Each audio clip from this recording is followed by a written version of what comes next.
يا عبد الله، يا دادا. نعم مستني. خدي الاكل دوت اديه لعبد الله عشان ما بيردش عليا وخليه ياكله كله.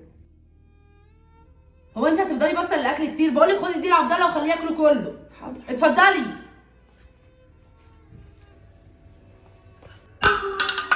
انت ايه ده؟ انت مجنونه؟ ايه اللي انت عملتيه ده؟ خلاص انا هجيب له غيره تجيبي غيره ايه بس؟ وزفت ايه يا شيخه؟ هو ينفع كده اللي انت عملتيه ده؟ اتفضلي بقى ارمي اللي انت عملتيه دوت اما اشوف مين على الباقي. يا حسين، ايه عملت ايه؟ الواد ده يا حسام ب7 ارواح. بعد ما حطيت له الحاجه في قلب الاكل زي ما انت ما قلت لي، وندهت للدايد عشان تدخله الاكل جوه، راحت موقعه الاكل.